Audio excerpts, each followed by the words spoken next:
Universities are spinning up courses that touch on this area, machine learning ethics, AI safety. You're seeing a lot of resources coming along online, and organizations are hiring in this area in a hurry, because I think a lot of organizations realize that this is critical. Whether you're, you could be a credit card company and you need to think about fairness and transparency in credit scoring. You could be a health insurance company thinking about how do you model patient needs. There's truly no industry that I can even think of that's not part of this question.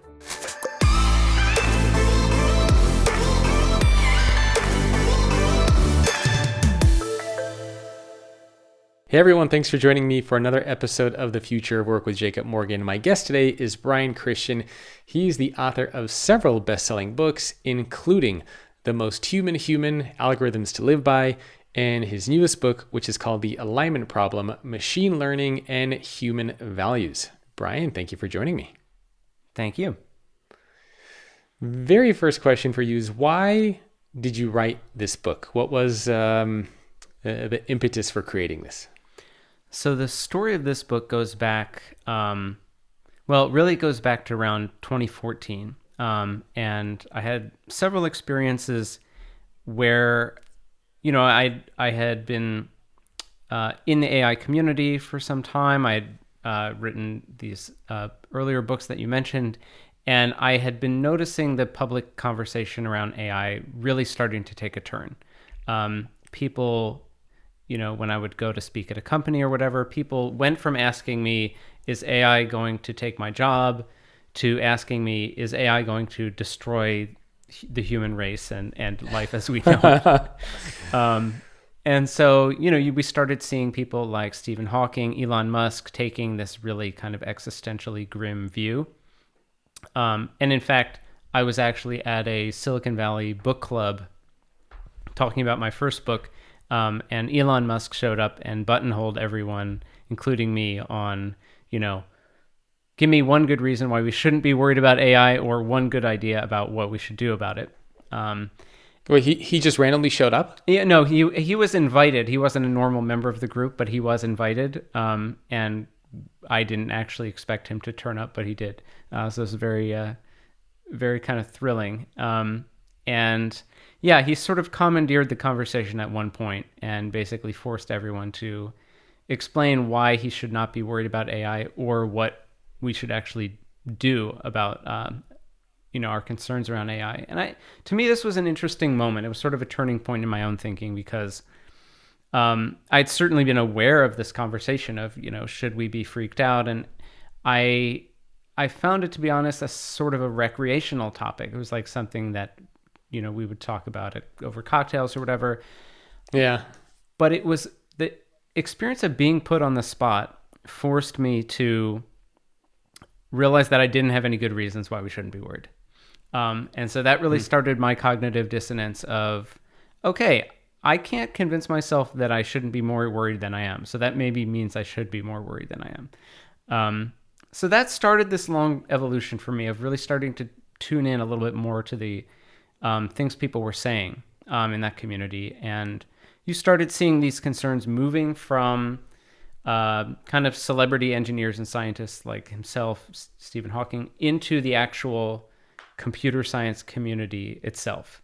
So people like Stuart Russell, who is the co-author of kind of the most well-known AI textbook, started making some of the same arguments. And then it was like, okay, the fire alarms have effectively been pulled.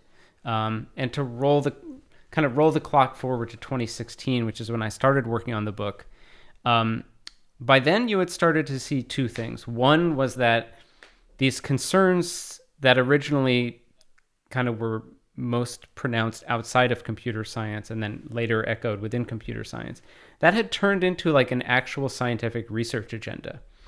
So by 2016, OpenAI had been founded, DeepMind had hired their safety team, the Center for Human Compatible AI at Berkeley had been founded, and there was an actual research agenda underway for what's called technical AI safety. So the rubber has hit the road. We are actually doing things now. There's this incoming generation of researchers, PhD students trying to do the work of making AI safe. At the same time, you had this increasing and sort of escalating series of public catastrophes. So you had Google Photos captioning this photo album of Jackie Alcine, who's a web programmer, and his friend as gorillas, and they're both African American. You had the widespread use of algorithms in criminal justice, which was raising all these ethical alarms. And so it started to me to feel like we were at a pretty significant crux in the history of AI. We have, on the one hand, this escalating series of public disasters, and on the other hand, this incredible growth of the actual scientific field around these questions of fairness, accountability, transparency, long-term technical AI safety. So that was the story I wanted to tell. I thought this is one of the most high stakes, but also most fascinating things that I could see happening in computer science. And I wanted to try to tell that story through the perspectives of the researchers themselves. So that's really the project that I embarked on. Very cool. And yeah, I mean, of course, we've all seen enough science fiction movies and read enough science fiction books to know that AI always wins and takes over the world and enslaves all humans. Usually what ends up happening, right? Yeah. And I mean, in particular, within the AI community, there are these thought experiments like the so-called Paperclip Maximizer, where it's not so much that AI enslaves everyone out of some kind of misanthropic, rage or whatever. It's like we were just not quite precise in what we asked it to do. So it's sort of the sources. Can you share the Paperclip Maximizer for people who are not familiar with that story? Yeah, I mean, this is kind of a modern version of the Sorcerer's Apprentice. This idea of be careful what you wish for. So in the Paperclip Maximizer, it's this paperclip company that builds this sort of all-powerful AI, and they task it with maximizing the production of paperclips because that's what their company does.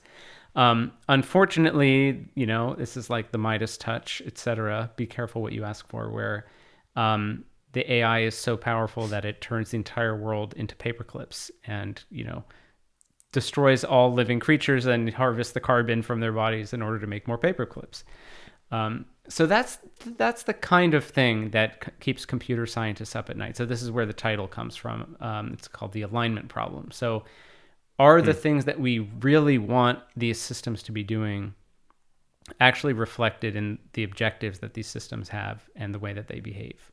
And this turns out to be an extremely deep and extremely interdisciplinary question. So it touches on not just computer science, but psychology, ethics, the law, cognitive science, et cetera, et cetera. So, yeah. Yeah, lots of different things.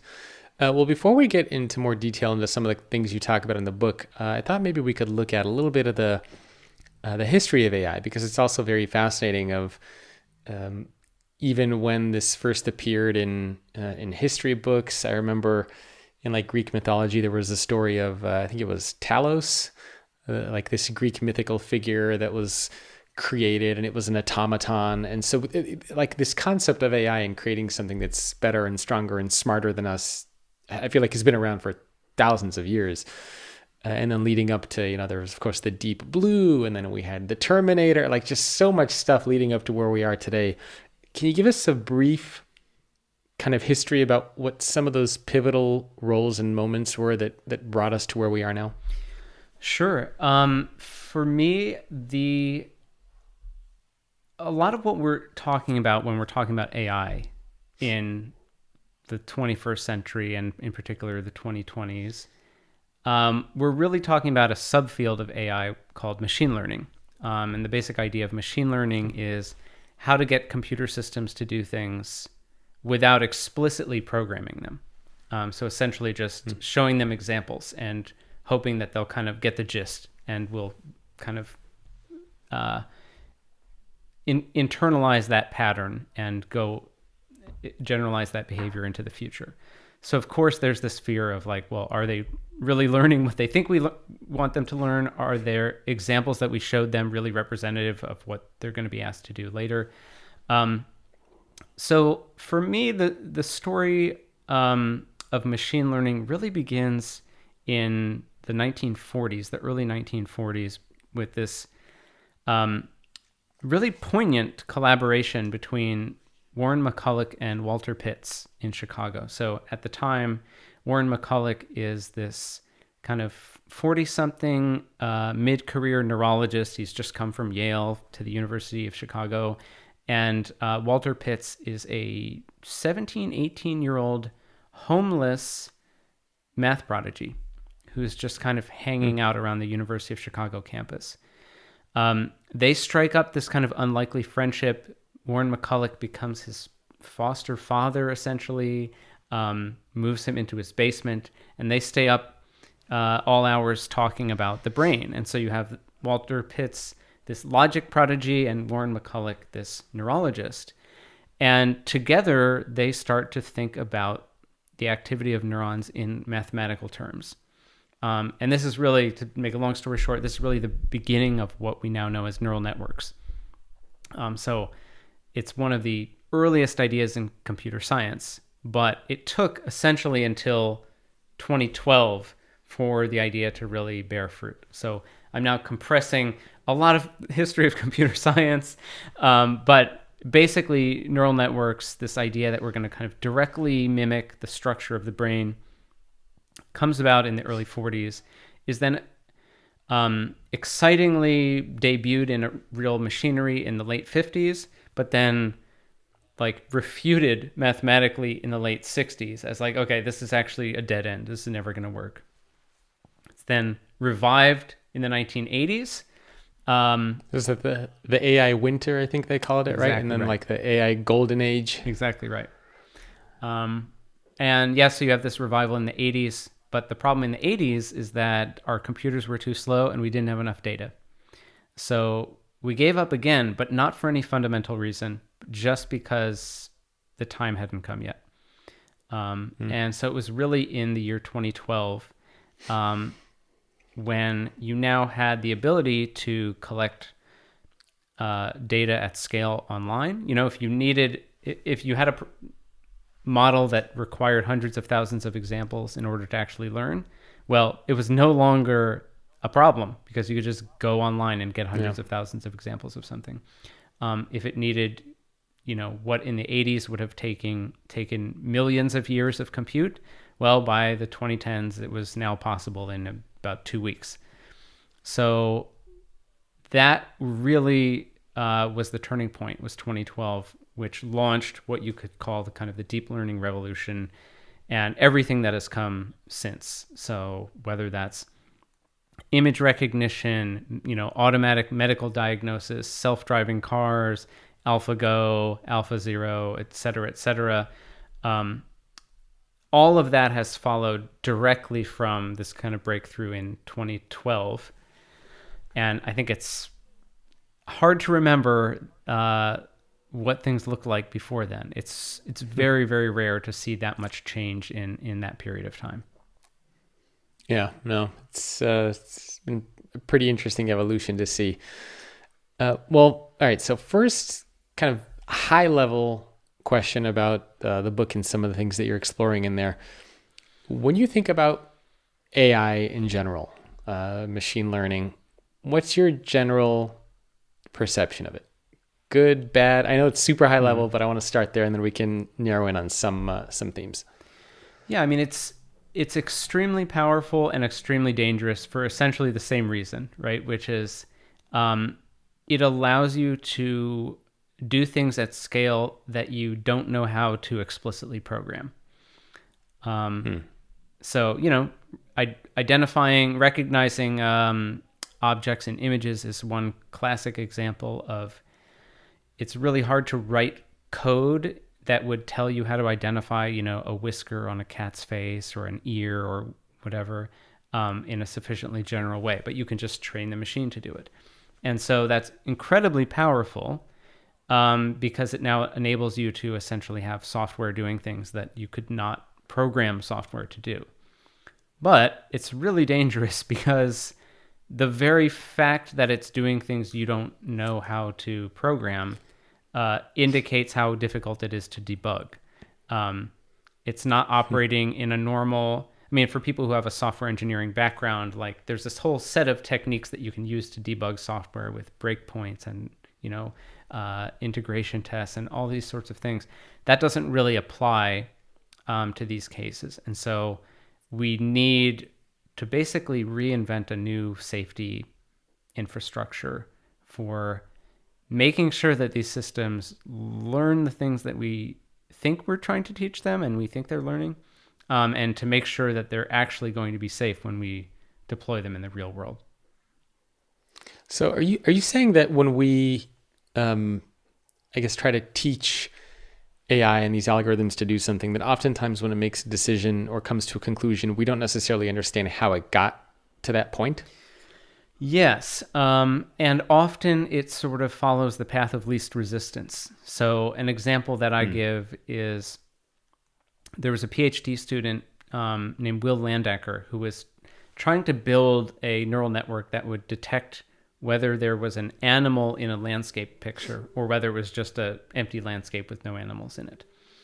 And so he did the sort of normal deep learning things where you collect thousands of examples of one category, thousands of examples of the other, and then you essentially tell your system, figure it out.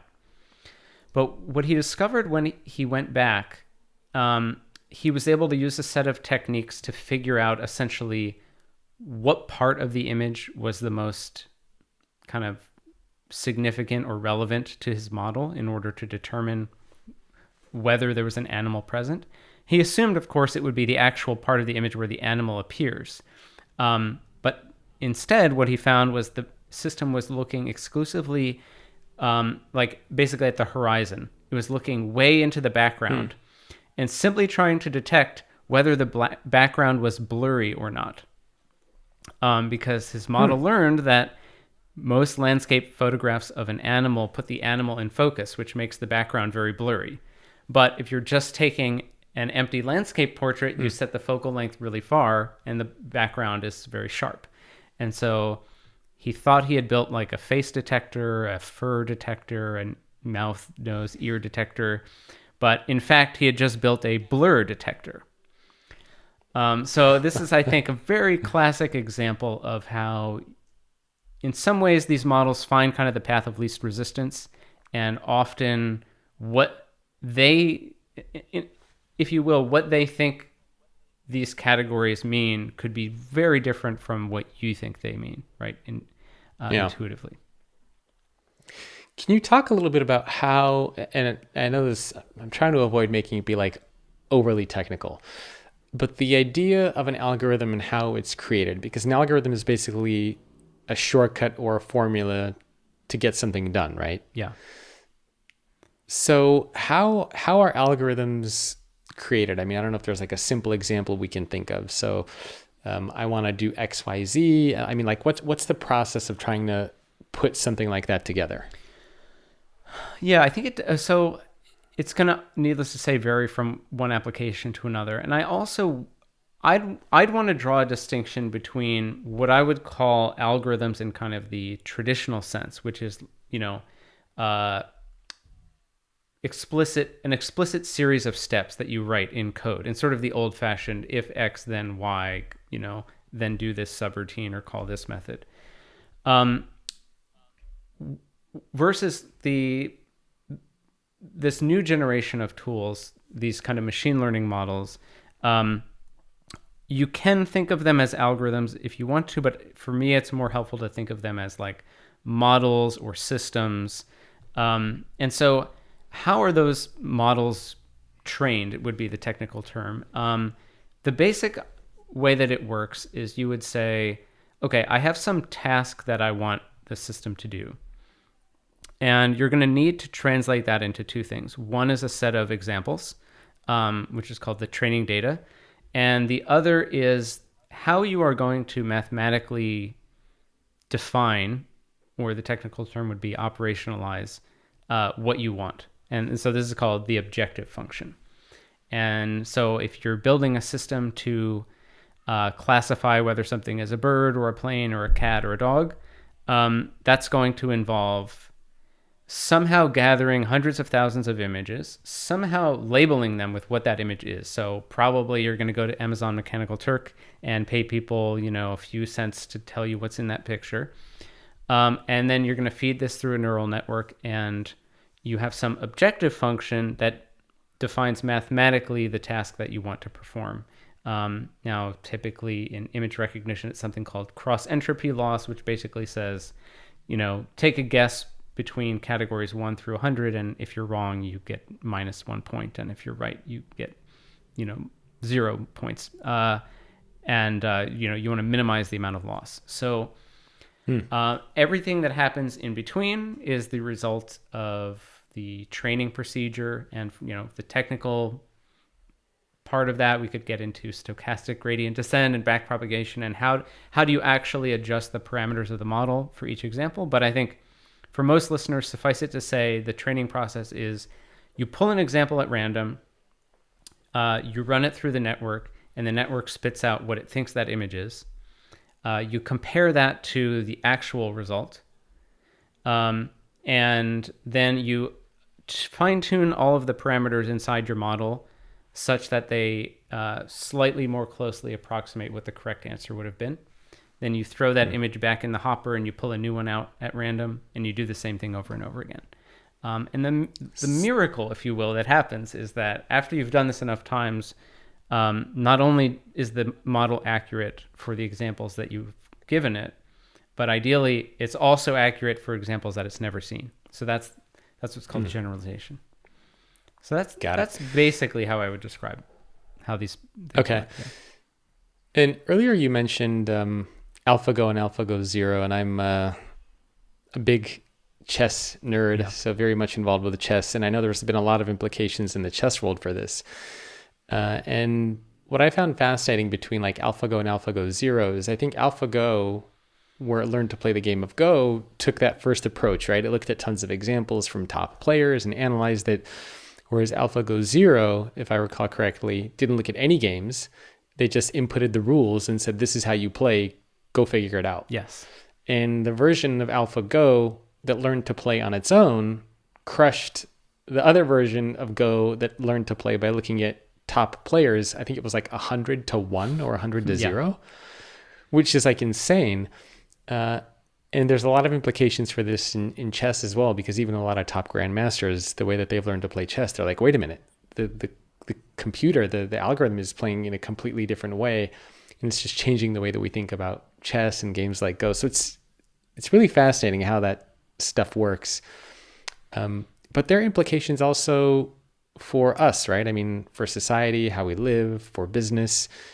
Can you give a couple examples of where we're seeing these types of machine learning and AI just in our everyday lives or in our organizations? Yeah, absolutely. So yeah, first of all, you've drawn a really useful distinction, which is between what I was describing a moment ago, which is called supervised learning, where you just have a set of examples and you say, this was the right answer, you should do more like that, versus a more sort of elaborate or advanced version of machine learning called reinforcement learning, where you say you're in an environment where you can take actions, and some of them will produce rewards, some of them will produce penalties, and just do whatever it takes to get as many rewards as possible. So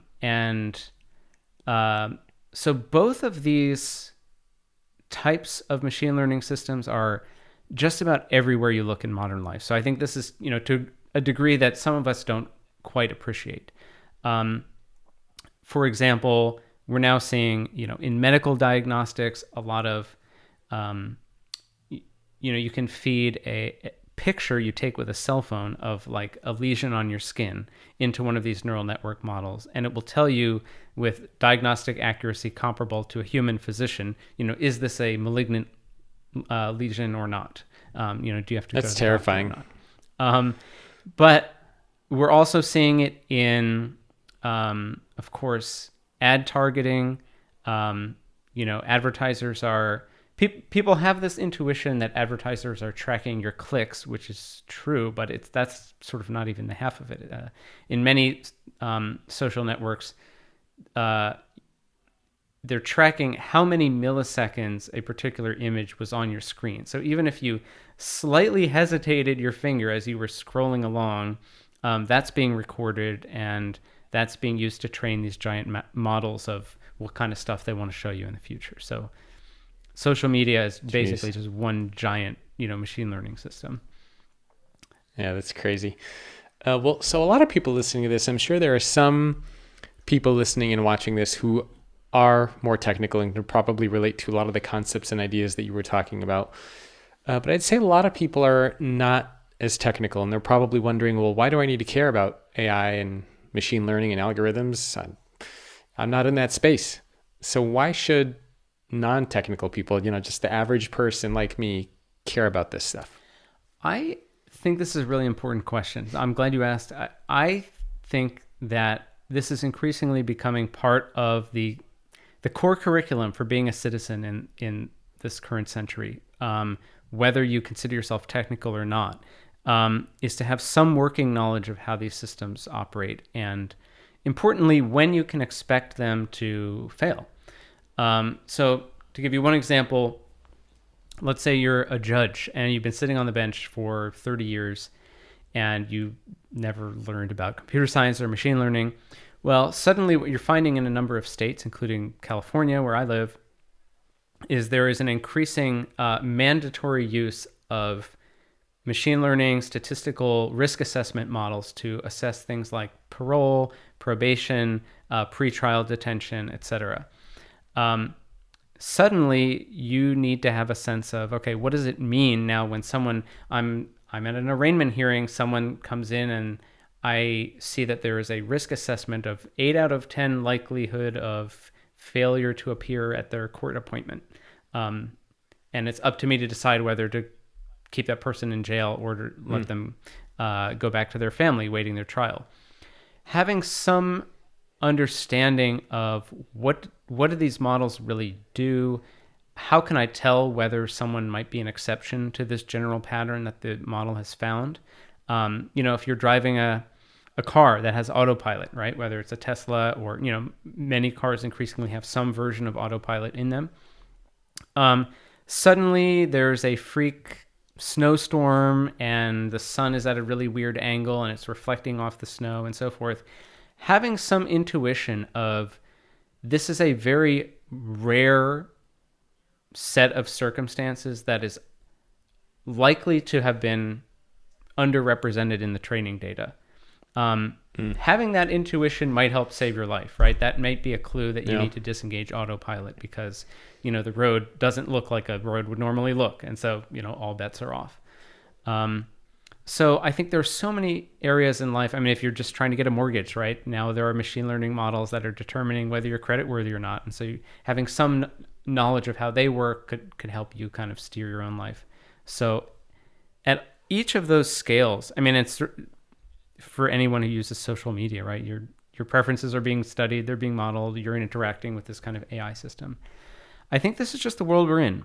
And so, that was one of the goals that I had with the book, is that I think this has become, we're at a point where everyone needs to have a little bit of a crash course in order to have a working knowledge of how the world around them is functioning, because this is just it touches everything at this point.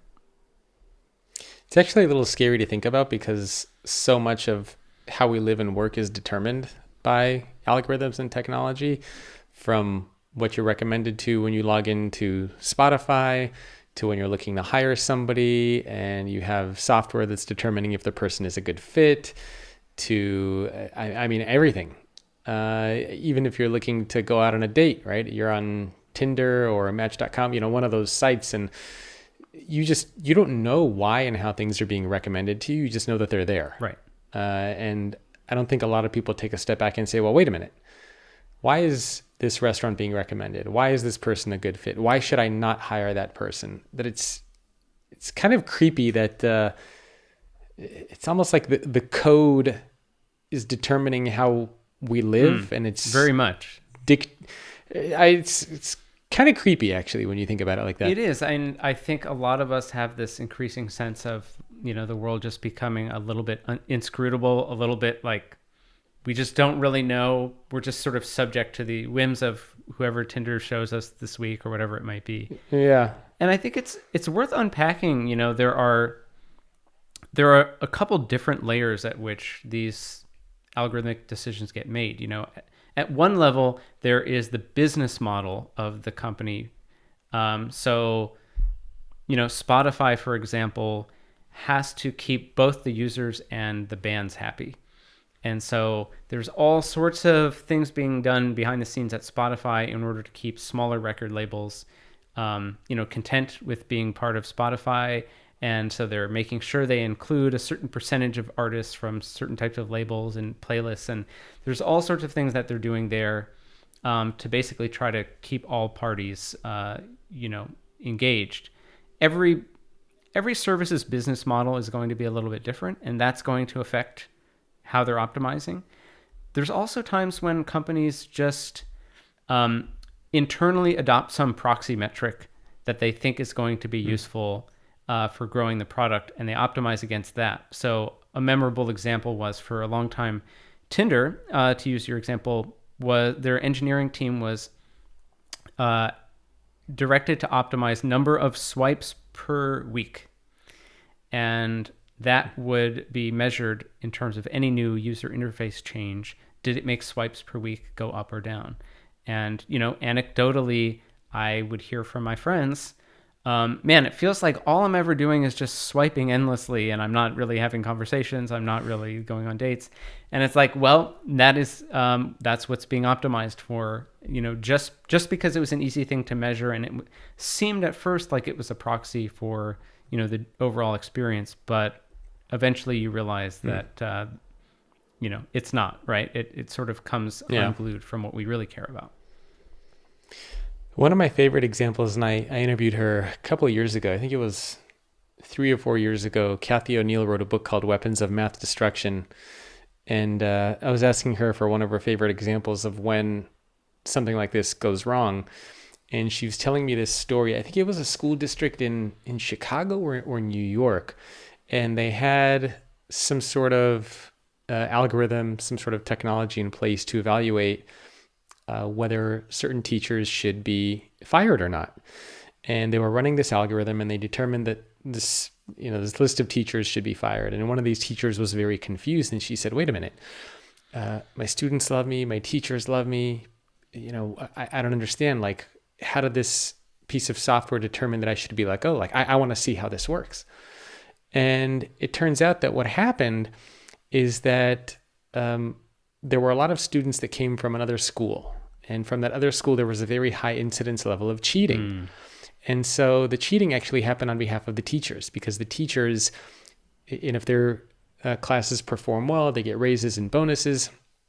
So when standardized tests were being taken, the teachers would go in there and they would fill in the correct answers on behalf of their students, and the students didn't even know.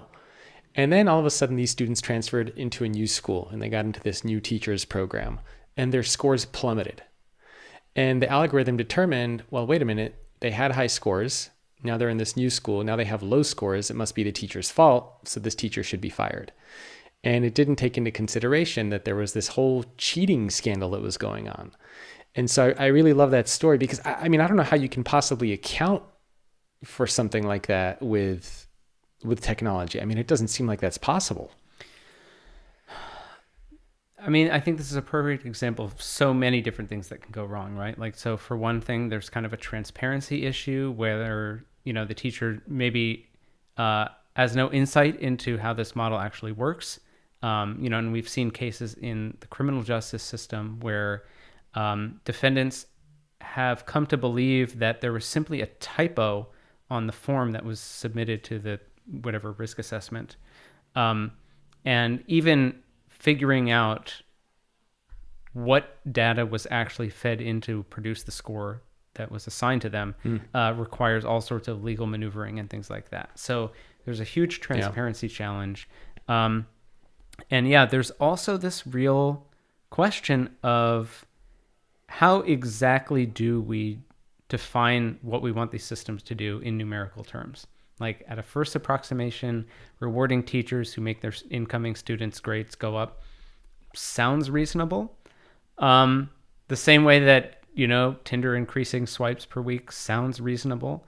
And this is really the heart of what computer scientists know as the alignment problem, which is it's really easy to come up with a kind of working model for what you think you want the system to do. And almost inevitably, the same thing as with the Paperclip Maximizer, right? You, like clockwork, realized there was way more complexity in the system than you accounted for. The things that you wanted were way more nuanced than your like simple working KPI that you were trying to optimize. So that ends up, I think, being a cautionary tale that unfortunately gets reproduced time and again from across many different fields. Yeah, and it only takes one example for something to be proven wrong, right? It's like I remember in math class, what was it, doing proofs, and you had to basically show the I hated that. This is my worst subject ever, is doing proofs. And basically, if you find one thing that disproves the proof, then it's wrong. And it seems like it's very similar for this world as well. You might have this perfect idea, this algorithm, this way of thinking about something, but if it gets disproven wrong, right? One person dies from a car accident, one mistake happens, and it's wrong. Like you can't, like should we have that 100% expectation from these types of things? It's an interesting question. There has been a lot of interest from the AI community into like aerospace safety. The kinds of practices that we have for, making airplanes, the same process we have for like architectural safety or civil engineering. By default, machine learning has no such guardrails, right? By default, the way that it works is it has some mathematical definition of what it's trying to do and some set of examples, and it just pulls those examples at random and tries to turn the knobs to match the desired output, and it repeats this ad infinitum. And so by default, in a way, it's almost the opposite of the proof example, where if there's kind of one piece of training data that doesn't quite fit the pattern, but there's hundreds of thousands of training data points, the model may in effect just decide to take the hit and get that question wrong, rather than learn some super complicated pattern that it has to identify in order to be able to disentangle those things. And that can end up being a real challenge. It has obvious implications for things like disparate performance on minority groups, for example. If you're building a credit score algorithm and let's just say you don't have a lot of data about a particular minority group, because you don't have as much data about them, you are going to model them less accurately.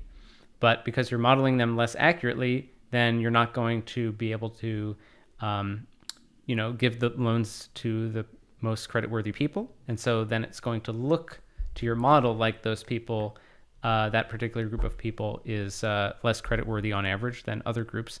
But that's not true. It's just a function of they were underrepresented in the training data.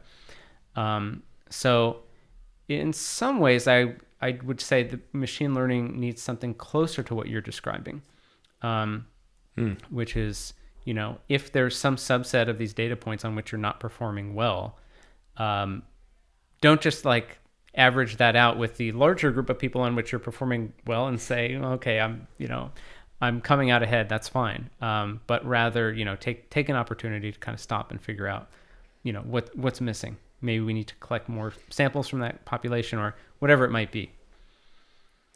I also wonder if we're going a little too overboard with stuff.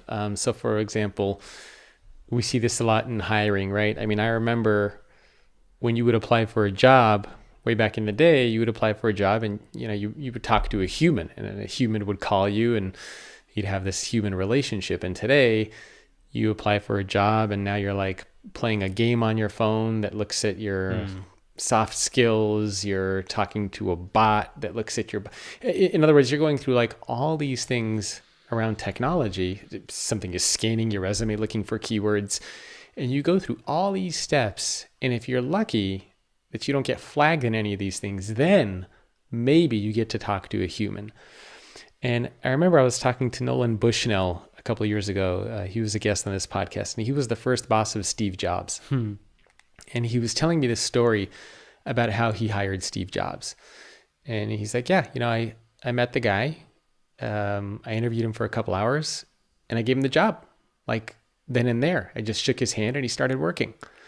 It didn't take 3 months. He didn't play any games. He didn't get filtered through an algorithm. Like it was just a human thing. So part of me wonders if we're removing the human aspect from a lot of our work and a lot of our life that should just be human. Hiring, interviewing people. I mean, shouldn't that just be a human thing? Why are we bringing technology into that? I think this is such an interesting example because it's double-edged. I think you can imagine someone critiquing the Steve Jobs anecdote and saying, well, this is a perfect example of privilege, right? Steve Jobs happened to already be in Silicon Valley. He happened to be friends with this guy. They shook hands, they had some coffee, and then he had a job. Well, what about all the people that can't afford to live in Northern California unless they already have a job? Or what about the people who, wouldn't happen to be friends with this guy through his social network, et cetera, et cetera. And so I think there is a well-intentioned push towards this more meritocratic society where we say, no, anyone in the world who wants to apply for this job, apply, and we're going to pick the best candidate out of everyone rather than just going through the friends of our existing employees. I think there's something totally, well-intentioned about that. The problem you have on the backside is that you then end up with more job applicants than you have the ability to actually filter. And so then you turn to something like this machine learning tool. And, there are many horror stories about machine learning being used in hiring. One of my favorites comes from Amazon. They built a tool in like 2016, 2017 to... Oh, I remember that.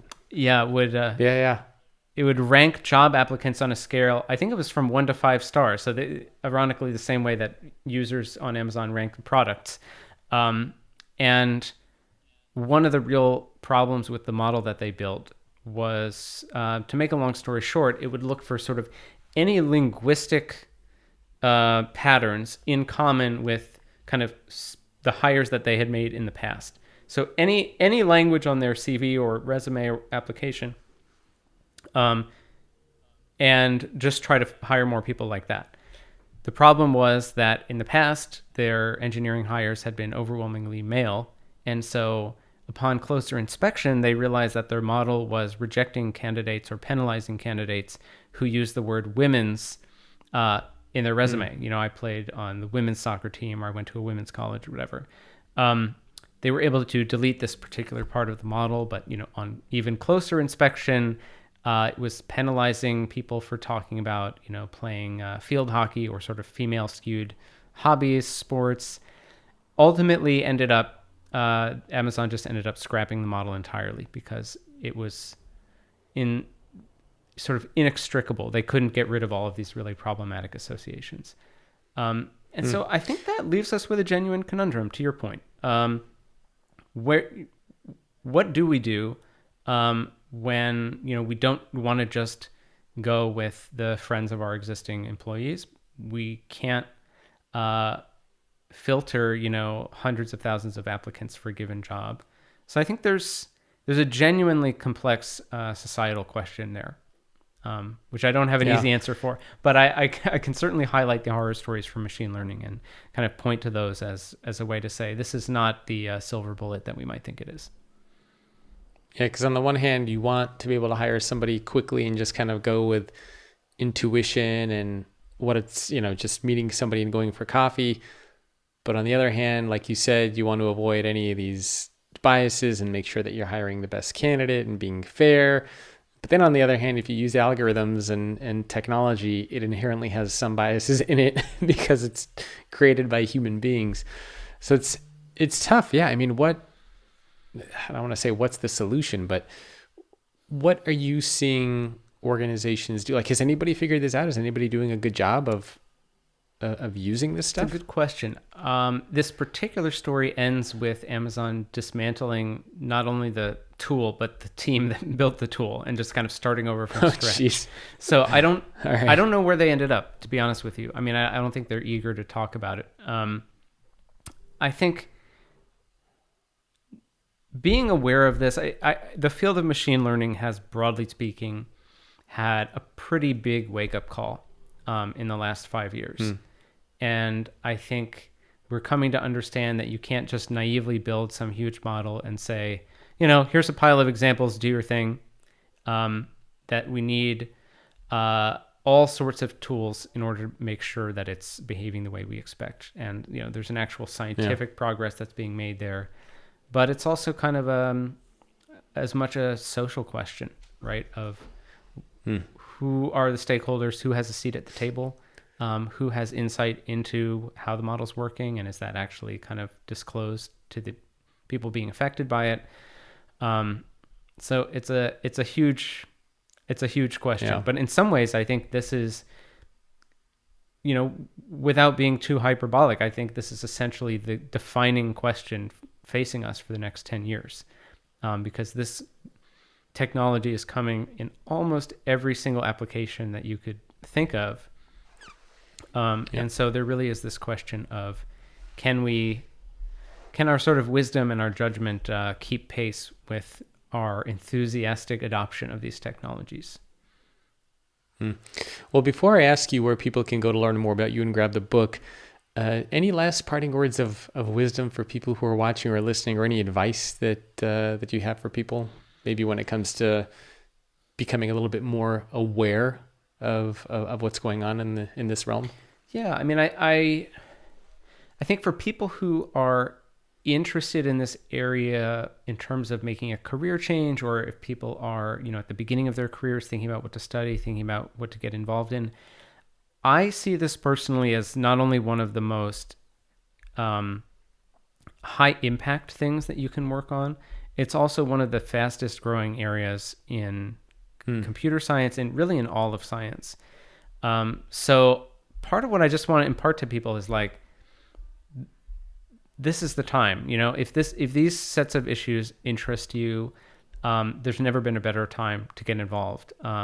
Universities are spinning up courses that touch on this area, machine learning ethics, AI safety. You're seeing a lot of resources coming along online, and organizations are hiring in this area in a hurry, because I think a lot of organizations realize that this is critical, whether you're, you could be a credit card company and you need to think about fairness and transparency and credit scoring. You could be a health insurance company thinking about how do you model patient needs. There's truly no industry that I can even think of that's not part of this question. And so there's a huge appetite for people who can bring some expertise and insight to that. So if that sounds like something that's interesting to people, all I can say is, get on it. Like we need as much brain power as we can. I think this is a critical time. Very cool. Well, Brian, where can people go to learn more about you and grab your book? Anything that you want to mention for people to check out? Sure. Yeah. The book is called The Alignment Problem. And it's just recently out in hardcover. It's on Audible, et cetera, et cetera. And if you want to know more about my work in general, I'm on Twitter @BrianChristian and on the web at brianchristian.org. Very cool. Well, Brian, thank you so much for taking time out of your day to speak with me today. It's been my pleasure. Thank you. And thanks everyone for tuning in. And my guest, again, Brian Christian. Make sure to check out his book. It's called The Alignment Problem, and I promise it will be worth your time. See you next week. Thanks for watching. If you want more content just like this, please remember to subscribe to the YouTube channel.